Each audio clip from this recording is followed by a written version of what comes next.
Today, we're going to take a look at what we, the persons living with disabilities, will expect from our emerging leaders. Because very soon, May 29th, our president and the various governors that will rule us for the next 4 years will be sworn into office. As they are settling down to work, there are things we expect them to do. Though our outgoing leaders have done their bits, I have not said they have not done anything, they have done their bits. But there are still some areas which I feel are left out in some quarters. It depends where you are. Some states have done what I'm about to say, some have not done them. But if it affects you, well, we're calling your attention to have a look at them. If you are joining us for the first time, don't forget to like this channel, subscribe to it, share so that other people might see it. Let me once again call upon our excellencies, the governors of our various states, who are yet to adopt and domesticate the Discrimination Against Persons Living with Disabilities Prohibition Act to please do so. For the act is the only means by which persons with disability can integrate perfectly into our society. Once again, let me welcome you to the program, my good viewers.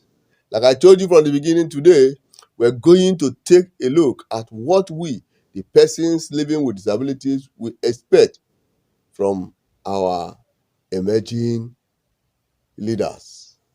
The first thing I'm going to talk about is the disability law. We all know that currently we have a disability act that is running in our country, Nigeria. The act is captioned the Discrimination Against Persons Living with Disabilities Prohibition Act 2018, which was signed into law by our president in 2019 and is currently running with an implementation commission known as the National Commission for Persons Living with Disabilities. Some states have adopted the act and domesticated it to run as law in their various states, while there are a lot of states that are yet to do that. I want to call upon the states that are yet to adopt to please do so. Our current sitting governors, the outgoing governors, they still have time if they want to do it, to adopt this act as an executive bill and then pass it into law and make sure that it comes into effect. But in case they fail to do so, we are appealing to the governors who are coming, come May 29, 2023, to please make this act a matter of priority in their agenda so that within their first year in office, they will be able to beat their chest and say they are the ones that bring the act to run as law in their states. My state is not an exemption to that. Delta State, we are yet to adopt this act in my state to run as law. I'm pleading to our excellency, the executive governor of Delta State, Senator Dr. Ato Ifeanyi, who I know to be a disability-loving governor, to please look at this act. In case he fails to do so, I pray he does listen to us. But in case he fails to do so, I'm calling on His Excellency, the incoming governor, Honorable Sheriff Oborowere, to please make this act a priority. The act is dear to us because once that act is adopted, implementation commission set up, then every other thing we are talking about will be taken care of by that commission.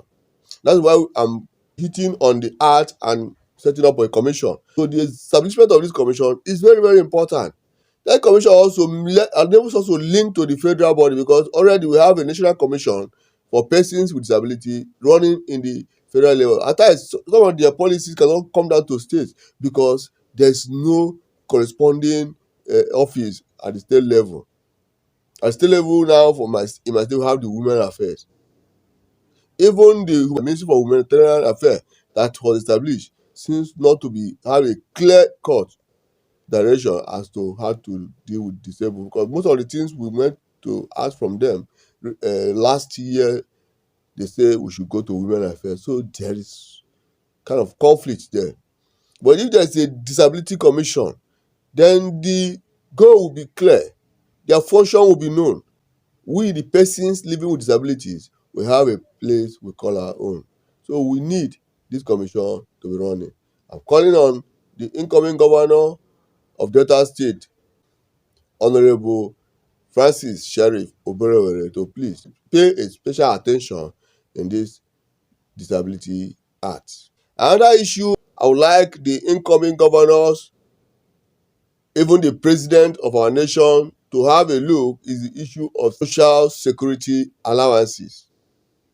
When I'm talking about social security allowances, I'm talking about a monthly stipend that will be given to persons with disabilities who are not employed in the service, whether at the federal level or at state level, so that they can be able to take care of their daily needs. At least this social security allowance can come in the form of the national minimum wage. Currently, our national minimum wage is 30,000 naira. So if all the disabled persons who are not working are given 30,000 naira monthly as welfare allowances, it will go a long way to help them to go off the street and discourage begging. In case tomorrow the minimum wage increases, it is reasonable to say that the new minimum wage will also form this stipend I'm talking about. Because you cannot be asking somebody to leave begging, keep away from crime, and you're not providing for that person. I'm not saying that poverty should be an excuse to crime, but at least when you want somebody to maintain a level-headedness, then we should be able to provide for our persons. It is done all over the world, especially in our developed countries. Welfare allowances are paid, even to strangers who come to domicile in those countries like America, Europe, right? So if it is done in our country, Nigeria, I don't think there's anything wrong with it. Welfare allowances given to persons living with disabilities who are not employed, to assist them in keeping their life moving till nature calls. So I would like, in my state, the incoming governor, Honorable Sheriff Oberewere, to please have a look at that. That can go a long way to put food on the table of many of our persons living with disabilities who are currently unemployed. That brings me to the next issue, which has to do with healthcare. Yes, you and I know that health is wealth. There's nothing you can do in life without good health.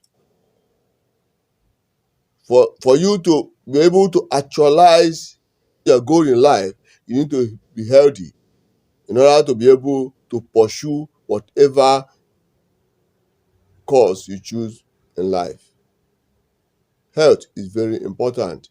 But not much of us can take care of our medical needs, financial wise. Because you and I know that accessing healthcare facilities, you need a lot of money. So I'm advocating that our incoming administration, state and federal, they should please make it a point of duty to create policies that will provide free medical care to persons living with disability, whether working or unemployed. Yes, we need attention because a lot of burden is placed on us. That makes even those that are working, their take home cannot help them to take care of all their medical needs. So there is need for that special policy that will offer free medical care to every person living with ability in Nigeria. Having said that, let me go to the next issue, and that has to do with accommodation. I know you will say, yes. Well, everybody living in Nigeria knows that for you to be able to maintain a good accommodation, you must be somebody who is heavily loaded. Even we, the civil servant, we are finding it difficult to pay our rent because rentage is something that is becoming worrisome. The rate at which our landlords increase their rents on annual basis is becoming alarming, especially those of us that are living in urban areas. So I'll be happy to see that our incoming administration, whether at the state level or at the federal level, will make provision for accommodation, whether as owner occupier method or even to build and give it out free of charge to persons with disabilities. We really need accommodation provided for us, most especially those of us living in the urban areas. I'm talking about public servants. Yes, the public servants, whether civil or public, as far as you are being employed by government, we need accommodation provided for us, especially those of us living in the urban areas, because accommodation, paying of rent is very very high, and it's becoming a matter of concern because even our salary cannot afford this. The rate at which landlords increase their rent from time to time is very alarming.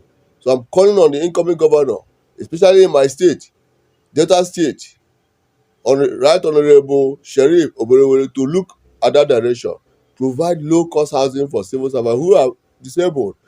In this current administration, the outgoing administration, when they sold the staff quarters, disabled persons were not really captured, because we were making efforts to secure accommodation in the staff quarters before it was sold, and the sale went to those that are already occupying that staff quarter.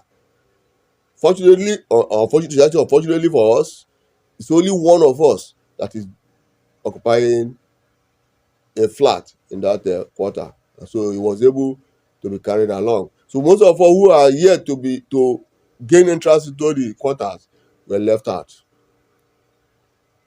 This time around, I know that the administration of Dr. Ifeanyi Okowa is almost rounding up, but the incoming administration, I know, is going to be a listening administration. I'm calling on our incoming governor, Right Honourable Sheriff Oborevwori, to please look into that aspect of providing accommodation for persons living with disability in Delta State. I also calling on other governors in other states where such things are not existing to please look into that, because I know that the issue of rent is not peculiar to my state, Delta State. It is a general issue nationwide, and so Nigeria as a whole should begin to look towards providing quality accommodation to persons living with disabilities who are currently in service.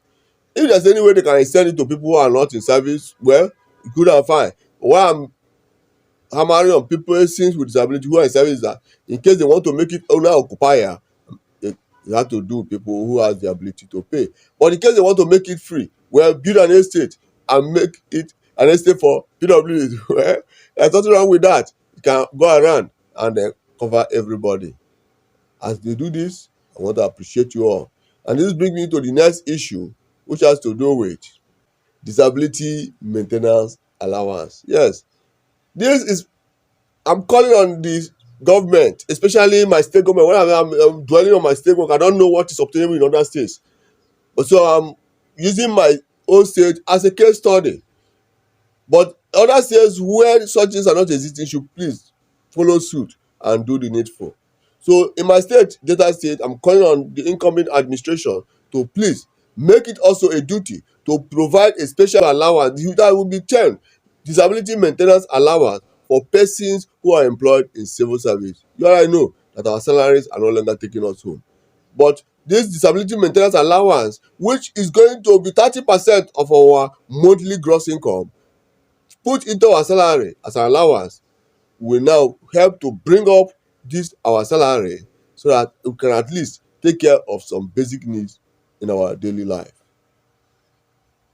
You will say, why are you talking about a special allowance for disabled persons? Yes, we incur a lot of expenses which are different from the normal day expenses.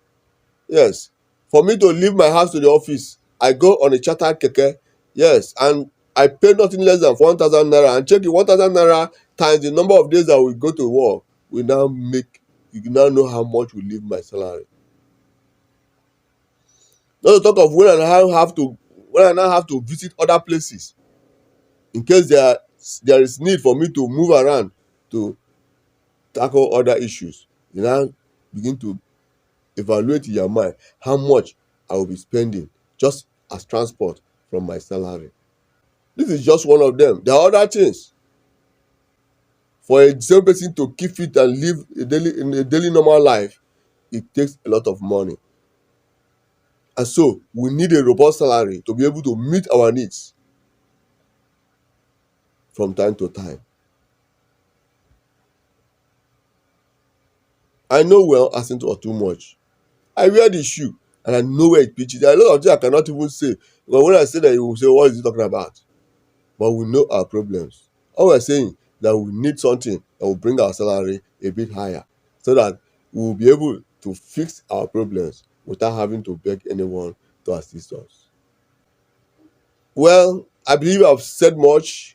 In case there's anything I've forgotten to say and you are watching me, please do well to drop your comment in the comment section so that I'll be able to discuss these things in our next episode. So far, I want to thank everyone that has made out time to listen to me, and also thank our outgoing governors and president for being there for us. You've done your bit, and God will continue to uplift you all wherever you go. Also calling on our incoming governors and our incoming president to please make issue concerning persons with disability a priority in their agenda. Without them, I don't think we can achieve much, but with their support, the sky cannot even limit us. Thank you once again for joining my channel. In case you have not subscribed, please do so and turn on your notification bell so I will get notification of all our editions. Like the channel, share so that other people might see it. Remember, Nigeria must move on. Life must continue. But we need to be united for us to achieve a greater Nigeria. The task to ensure a better tomorrow lies on our shoulder, and it is a collective job for us to do. Thank you, and remain lawful. Remain in the presence of the Most High God. Till we meet again. Freedom is not heaven. We are now winning to lose it forever. Freedom is not heaven.